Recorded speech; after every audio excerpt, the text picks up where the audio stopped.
영의 기도. 챕터 7. 기도의 형태. 구약시대 사람들도 하나님을 찬양할 줄 알았습니다. 사실 구약시대의 성도들은 하나님을 찬양하는 기술이 우리보다 월등히 뛰어났습니다.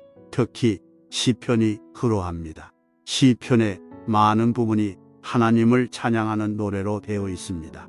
그 외의 시들도 대부분 시작이나 끝에서 성령을 부릅니다. 너희 의인들아 여호와를 즐거워하라. 내 영혼아 여호와를 송축하라. 내가 여호와를 항상 송축하며 나와 함께 여호와를 광대하시다 하며 함께 그의 이름을 높이세. 그의 지극히 위대하심을 따라 찬양할지어다. 찬양과 감사는 서로 매우 흡사합니다. 겉으로 보면 감사와 찬양은 뚜렷하게 구별하기 어렵습니다. 이 두 가지는 모두 하나님께 영광을 돌리는데 초점을 맞춥니다. 하지만 오래전부터 사람들은 감사는 하나님이 베푸신 복을 기억하고 그분께 영광을 돌리는 것이고, 찬양 또는 예배는 그분이 하나님이시기 때문에 영광을 돌리는 것으로 이 둘을 구별했습니다. 그런 경우라면 감사보다는 찬양이 한 단계 위라고 할 수 있습니다. 감사할 때는 나의 생각이 어느 정도 개입되어 있지만 찬양할 때는 자아를 잊고 영혼을 고양시켜 오로지 하나님의 권능과 위엄, 은혜와 구원만을 생각하기 때문입니다. 하지만 하나님이 자비롭고 은혜로운 행위로 스스로를 우리에게 드러내실 때만 하나님의 은혜와 위엄을 경험할 수 있다는 점에서 찬양과 감사는 공통점을 지니고 서로 보완한다고 말할 수 있습니다. 감사는 자연히 찬양의 형태로 표출되고, 찬양은 하나님의 자비로운 행위에 감사할 때 또한 자연스레 일어납니다. 예수님은 두 번에 걸쳐 찬양의 마음을 말씀으로 표현하셨습니다. 먼저 예수님은 하나님 아버지를 향한 영원의 복된 숭앙심을 느끼시고, 천지의 주제이신 아버지여 이것을 지혜롭고 슬기 있는 자들에게는 숨기시고 어린 아이들에게는 나타내심을 감사하나이다. 옳소이다. 이렇게 된 것이 아버지의 뜻이니이다 라고 하나님을 찬양했습니다. 그리고 또 한 번은 우리에게 기도를 가르쳐 주시면서 나라와 권세와 영광이 아버지께 영원히 있사옵나이다. 아멘이라는 찬양으로 기도를 끝맺으라고 말씀하셨습니다. 신약 성경에서 찬양의 노래는 하나님의 가장 위대한 은혜의 계시, 곧 우리 죄를 위해 독생자를 보내시어 고난과 죽음을 당하시게 만든 사실에 초점을 맞추고 있습니다. 예를 들어 바울은 말할 수 없는 그의 은사로 말미암아 하나님께 감사하노라 라고 말했습니다. 우리는 요한계시록을 통해 장차 찬양의 노래가 온 하늘에 영원토록 울려 퍼지게 되리라는 것을 알 수 있습니다. 그때 부를 영원한 찬양의 주제를 간단히 요약하면 이렇습니다. 하늘 위에와 땅 위에와 땅 아래와 바다 위에와 또 그 가운데 모든 피조물이 이르되 보좌에 앉으신 이와 어린 양에게 찬송과 정기와 영광과 능력을 세세토록 돌릴지어다 하니, 하늘에서 부르는 찬양의 노래는 완전할 것입니다. 그곳에서 하나님은 마땅히 받으셔야 할 찬양을 받으실 것입니다. 찬양의 노래가 온 누리에 두루 미치고 모든 사람이 화답할 것입니다. 우리는 조율이 잘된 수금처럼 제각기 다른 선율로 완벽한 화음을 이루 아름다운 곡조로 하나님을 찬양하게 될 것입니다. 세상에서 부르는 찬양의 노래는 하늘 아래에 있는 다른 모든 것과 마찬가지로 불완전합니다. 하지만 이곳 세상에서 하나님을 찬양하는 법을 터득하지 못한 사람은 장차 하늘나라 성가대원이 될 수 없습니다. 다윗은 새 노래 곧 우리 하나님께 올릴 찬송을 내 입에 두셨으니 라고 말했습니다. 우리가 말로 다 할 수 없는 하나님의 복을 더 많이 경험할수록 하나님은 더욱 순결한 어조로 더욱 자주 찬양의 노래를 부르기 원하십니다. 사도 바울은 공동으로나 개인으로나 하나님을 힘껏 찬양하라고 권고했습니다. 그는 시와 찬송과 신령한 노래들로 서로 화답하며 너희의 마음으로 주께 노래하며 찬송하라고 말했습니다. 내가 목격한 바에 따르면 우리는 공동으로나 개인으로나 하나님을 찬양하는 일을 너무 소홀히 하고 있습니다. 옛 찬송가를 보면 우리보다 우리 조상들이 찬양을 더 많이 불렀던 것으로 보입니다. 이제부터는 예배로 모일 때 우리 조상들이 불렀던 활기찬 찬송가를 더 자주 부르시기 바랍니다.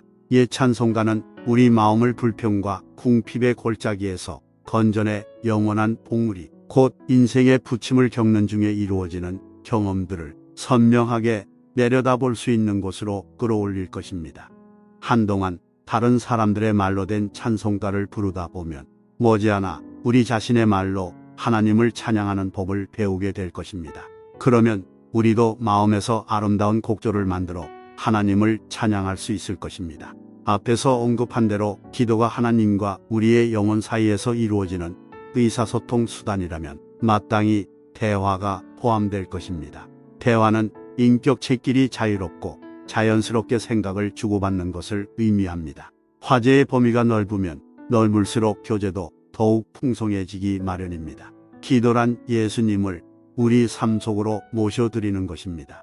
예수님은 기도의 골방에서 무릎을 꿇거나 양손을 마주잡고 간절히 기도드릴 때 다른 신자들과 함께 기도회를 하는 진지한 시간에만 문을 두드리시며 들어오기를 청하지 않으십니다. 예수님은 우리가 일상 속에서 일하고 싸우며 매일판에 박힌 진부한 일을 할 때에도 우리의 마음속으로 들어오기를 청하십니다. 사실 그런 순간이 우리가 예수님을 가장 필요로 하는 때입니다. 예수님은 항상 우리 삶 속에 들어오시어 더불어 먹고 마시기를 원하십니다. 예수님은 우리가 날마다 힘든 인생살이를 헤쳐나가는 동안 우리의 힘을 북돋아주는 임재 체험이 필요하다는 사실을 잘 알고 계십니다. 따라서 일을 할 때나 휴식을 취할 때나 언제든지 예수님이 문을 두드리시는 소리에 귀를 기울여야 합니다.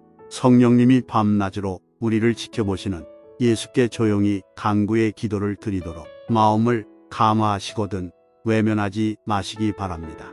기도는 구하는 것 이상의 의미를 지니고 있습니다. 물론 기도의 특권을 허락하신 예수님은 우리가 기도할 때 오로지 구하기만 하더라도 조금도 귀찮아하지 않으십니다. 하지만 주님은 우리에게 기도로 대화하는 법을 가르치고 싶어 하십니다. 나는 우리 가정의 자녀가 태어난 이후로 이 사실을 전보다 더 잘 알게 되었습니다. 아이들은 여러 가지 문제를 들고 나를 찾아옵니다. 녀석들은 아버지인 내가 모든 문제를 즉시 해결해 줄 능력이 있다고 굳게 믿습니다. 또한 친구가 자신이 갖고 있지 않은 물건을 가지고 있을 때도 나에게 달려와 사달라고 조릅니다. 비록 내가 그들의 문제를 다 해결해주고 원하는 모든 것을 다 사줄 수는 없지만 나는 아이들의 그런 행동이 참 즐겁습니다.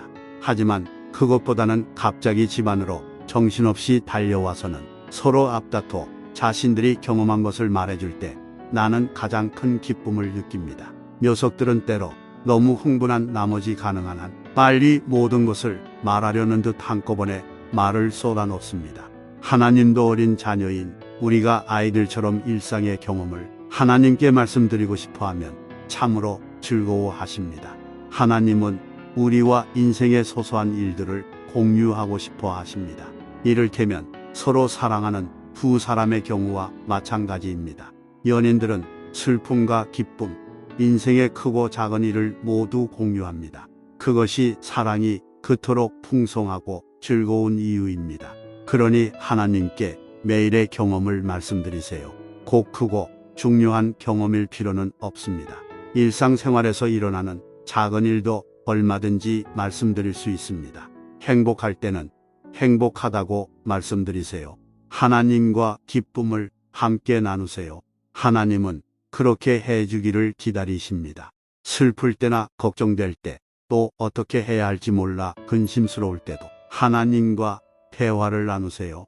하나님은 우리를 사랑하시기 때문에 우리와 그런 대화를 나누고 싶어 하십니다. 하나님과의 대화에서 사소하거나 하찮은 것은 아무것도 없습니다. 하나님은 우리와 관련된 모든 것에 관심을 기울이십니다. 다음 시간에 계속해서 이어가겠습니다. 구독과 알림을 켜두셔서 계속하여 함께 은혜를 나누시면 좋겠습니다. 우리의 소망이신 주님을 찬양합니다.